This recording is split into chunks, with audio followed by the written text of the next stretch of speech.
é contemporâneo, os nossos antigos passaram, e nós poderíamos ir no autor da carta aos Hebreus, iremos encontrar um monte de irmãos que tiveram suas vidas torturadas, outros tiveram seus corpos dilacerados nas praças, outros foram crucificados de cabeça para baixo, mas algo estrondoso chamou a atenção do mundo, porque as pessoas olhavam para os rostos daqueles irmãos e não entendiam nas arenas, nos anfiteatros da vida, porque eles diziam: mas esse povo é doido? Como é que essas pessoas estão na fila da morte e estão alegres, sabendo que o leão está faminto e que vai abocanhá-lo a poucos instantes? É porque eles conheciam a glória do seu Deus e sabiam para onde eles estavam indo. Igreja de Cristo, tenha certeza que o caminho pelo qual Deus tem desenhado as nossas vidas, não importa se é através de espinho que você tem andado, se você está passando por luta, se parece que a tua vitória está demorando.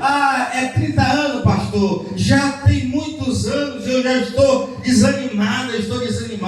Meu querido, minha querida, os planos de Deus não são os nossos. Talvez você precise passar pelo Val do Jaboque para você descer um pouco mais. Nós precisamos descermos um pouco mais. Às vezes Deus faz assim, o caminho que era, por exemplo, do povo de Israel para chegar à terra prometida era tão curto, mas eles levaram tantos anos, embora que foi por conta da desobediência. Mas eu quero dizer para você, irmão, que o que Deus tem para ti, o que Deus desenhou para a tua vida, para o teu ministério, para a tua vida de um modo geral, isso vai acontecer. Agora me pergunte como isso vai acontecer. Deus sabe como irá acontecer. Deus sabe, se Ele te prometeu e você anda comungando com Ele na oração, no jejum, no ministério da palavra, tenha certeza de que isto vai acontecer. Glória a Deus! Isto vai acontecer.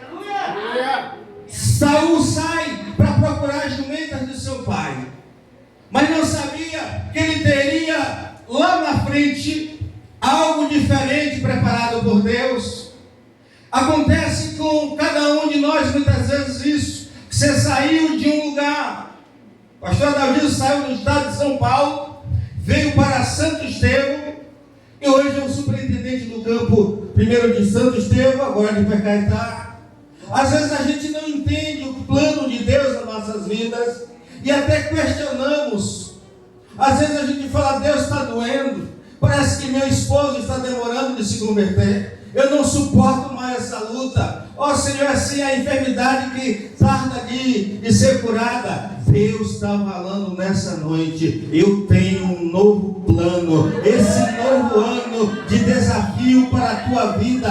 Tome posse da promessa. Põe o teu joelho no chão,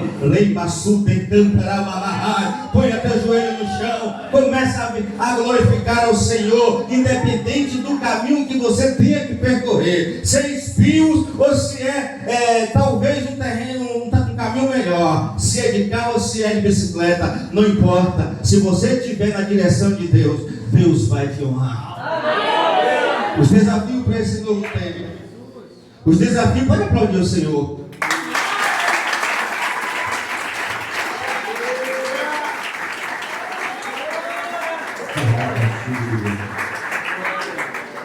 Às vezes a gente, Deus é fiel e poderoso, aleluia. Às vezes acontece com eu acho que muitos pastores, a gente pensa: meu Deus, porque a gente está buscando a presença do Senhor e a gente tem dificuldade às vezes com nossos filhos, porque a gente procura elevar o nível da espiritualidade, procurando o ambiente, mas não está conseguindo. Mas a gente continua marchando, pastores. Continuamos, igreja, buscando o Espírito Santo.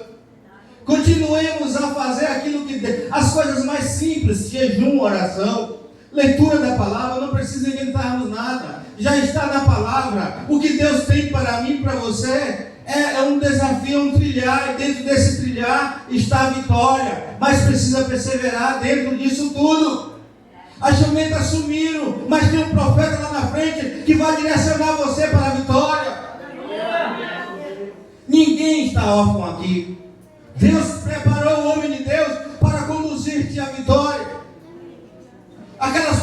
aqueles dois rapazes que saem procurando jumentas, eles começam a andar e eles procuram e não encontram. Eles passam em 5 cidades.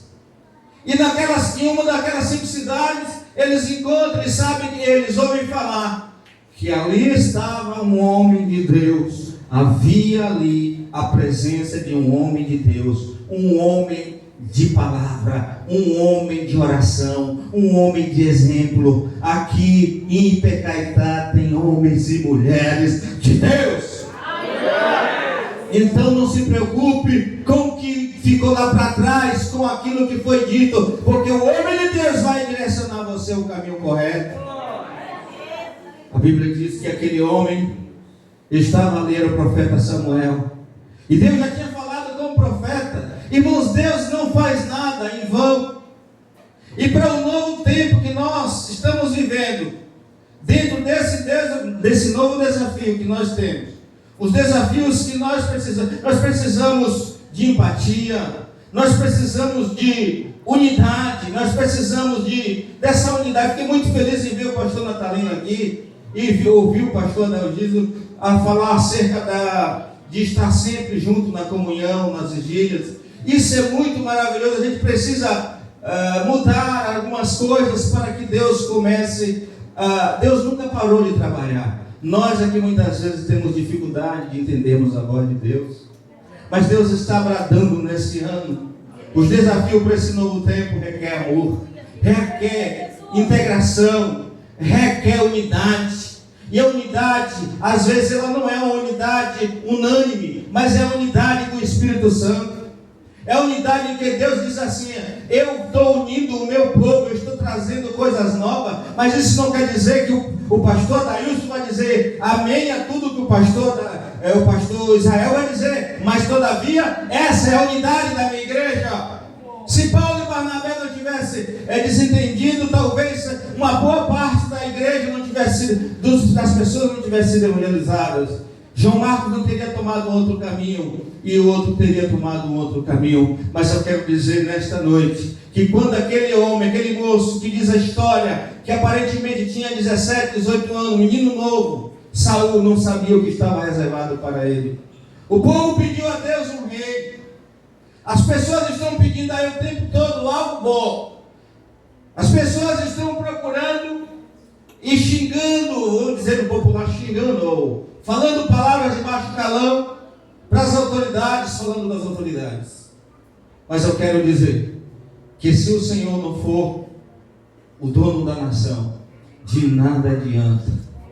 De nada adianta você começar a xingar as autoridades. Aliás, Romanos capítulo 13 diz que não devemos maldizermos as autoridades, devemos orar por elas, para que a glória de Deus se manifeste. Porque as autoridades, elas representam e são ministros de Deus. Louvado seja o nome de Jesus. Então, queridos, quando o profeta, ele recebe, ele sabe da história, ele já sabia, o Espírito Santo já tinha falado com ele acerca de Saul, que estava naquela agonia. Menino novo, estava preocupado em trazer de volta a jumenta do seu pai. O profeta chama ele e diz assim: olha, você vai ficar comigo, nós vamos nos alimentar. Mas a Bíblia também nos diz, irmãos, que ele estava muito apreensivo. O profeta, ele diz assim: olha, eu preciso fazer um banquete, nós vamos lá mais acima. E tinha aproximadamente 30 varões. E aí eu entendo que o princípio da unidade, o princípio da integração é importante nesse novo ano de desafio. A Bíblia diz que Samuel chama Saul e senta à mesa, e a história nos diz que a comida daqueles homens de Deus, profetas, sacerdotes, elas não eram iguais aos demais, elas eram comidas diferentes, especiais, porque eles eram pessoas que eram naquela época, tinham algo, conhecimento diferente. Mas ele tinha feito algo especial, impulsionado pelo Espírito Santo, para atender aquele jovem. O que é que nós queremos dizer nessa noite? É que Deus, quando Ele deseja abençoar, Ele deseja nessa noite abençoar alguém, Ele faz algo diferente, especial. Ele está preparando um banquete para a tua vida nesse momento. Agora não tenha medo de sair para evangelizar quando o pastor te chamar para evangelizar. Não tenha medo de orar. Não tenha timidez para ler a Bíblia, porque estamos num ano de desafio e nossa pátria não é aqui. Irmãos, estamos vivendo um período sombrio na nossa sociedade. Contudo, a Bíblia, ela continua sendo a mesma. Deus continua sendo o mesmo. Hebreus 13:8. Ele continua sendo o mesmo Deus de ontem, hoje e eternamente. Ele não mudou, nós que mudamos. O ser humano, na busca com as filosofias humanísticas, tem até procurado levar o homem ao centro das atenções, chamado antropocentrismo. É o homem no meio, ao invés de Deus, onde as coisas estão voltadas tudo para o homem, menos para Deus. O tempo todo, ocupações, 8 horas por dia, o homem tem esse tempo. E Eclesiastes diz que há tempo determinado para todos os propósitos aqui na terra. Mas nós não dividimos nosso tempo nessa correria desenfreada. Nós temos ocupado muito nosso tempo, colocando muito mais o homem ao centro e buscando ao nosso bel prazer confortos. E muitas vezes chegamos na igreja vazio, muitas vezes chegamos nos cultos com sono, cansados, porque procuramos o tempo todo ocupar a nossa agenda com uma gama de atividades diárias muito forte, e o que resta, aquela pequena sobra, como diz aquilo que sobejou, é aquele que vai para a igreja e ainda dorme. Esse é o novo tempo de um desafio que Deus não está esperando isso de nós. Deus, Ele tem que estar no centro. É o etnocentrismo, Deus no centro. Deus no centro. Diga para o irmão que está do seu lado: Deus tem que estar no centro.